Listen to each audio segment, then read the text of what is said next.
had several instances where you can't seem to focus, think clearly, or you keep forgetting things?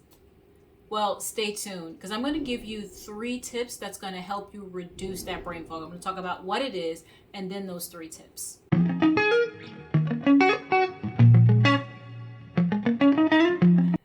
Hey, if you're new to my channel, my name's Wakia and I'm a health coach. I provide tips and education to busy people who want to take the overwhelm out of dealing with their chronic inflammation.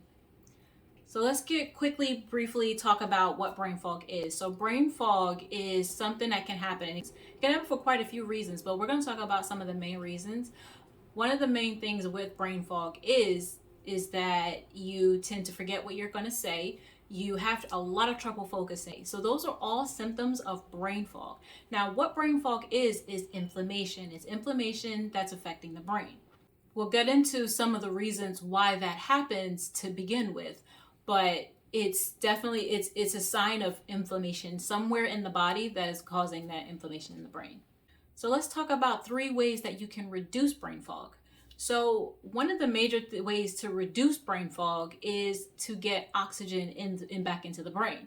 So that can be accomplished by doing deep breathing exercises. There are plenty online, but you can do like a 4x4 breathing, a 4-7-8 breathing. There's so many alternate nostril breathing. There's so many different things that you can do to do breathing. Even if you just take a deep breath in and hold it for a few seconds and then release it and do that a few times, just getting that deep breathing. Or if you do certain types of exercise like cardio, like HIIT workouts. Now, if you're dealing with a lot of inflammation and you struggle to work out because you're dealing with a lot of inflammation, you can do lower impact cardio, or you can do something like yoga. It actually is really wonderful in increasing the circulation in the body, which is going to help bring oxygen into the brain. The brain thrives on oxygen. So, and of course, you know that because if you are without oxygen for 4 minutes or more, it can cause brain damage or partial brain damage. So that's how important it is for oxygen to get to the brain, especially for people who breathe shallowly most of the day, which most people do. So when you have that brain fog, just take some deep breaths just to kind of reset yourself. Or in the morning or whenever you work out, make sure you get a HIIT workout in, which is high intensity interval training. Or it doesn't even have to be for like 20 minutes, a half an hour, because again, you may or may not be at that level where you can handle that, but there is low impact options. Just do it for 5-10 minutes just to get that oxygen in your brain. And like I suggested before, there are other options. You can do yoga, which is a lot better. It's a lot better on the joints, and it's definitely helps, especially if you have joint pain. There's just so many benefits of yoga. I'll have a separate video for that. Number 2 is sleep. Sleep is so vital for all of us, and many of us, most of us, do not get enough sleep at night.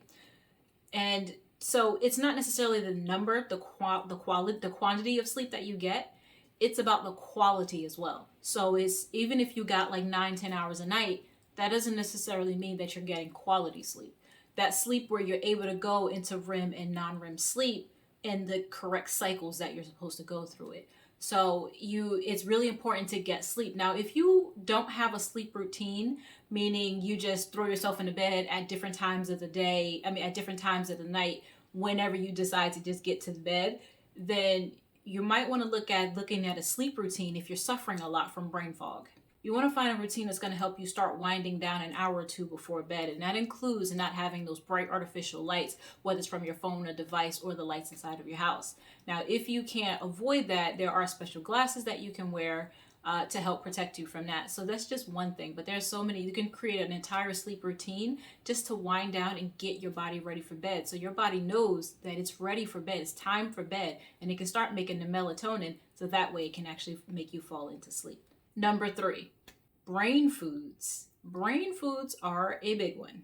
There are quite a few brain foods that you can eat so that you can make sure, and I'll have a separate video for that, but let's just quickly some of the brain foods are walnuts, avocados, fresh berries. So those are just 3 of the brain foods. Now these things are powerhouses for the brain. The brain thrives on that. So if you have a diet that's really rich, really high in sugar, added oils, like those inflammatory oils like soybean oil, canola oil, try reducing a lot of that stuff and you'll start to feel a little bit better, and it's going to help reduce that brain fog. So eating pretty much a more anti-inflammatory diet, well, I have a video for that, so I'll put it in the description. I'll link it in the description box.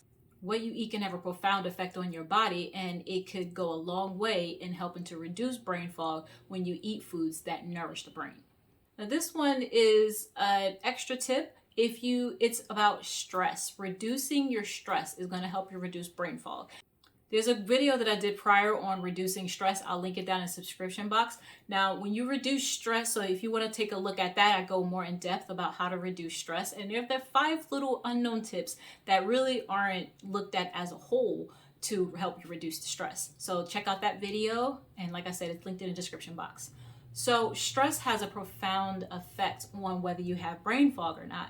It has a lot of effects on a lot of things, but when you reduce stress, you can reduce your inflammation, because high stress means that your body is constantly in that fight or flight. Even if it's not really truly a life or death experience, like you're being chased, you're constantly in that fight or flight. So your brain doesn't know the difference whether it's real or whether it's perceived.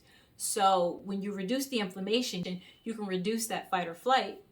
And that way you can start thinking in your prefrontal cortex, where you have that higher thinking. You can start thinking of solutions. So reducing stress, and like I said, check out that video. There's several ways. There's 5 ways that you can do to help reduce your stress, and it's going to help you go a long way in clearing out that brain fog. So if you resonate with anything that I said today, leave a comment down below. Don't forget to like and subscribe, and hit the bell notification so you don't miss any videos.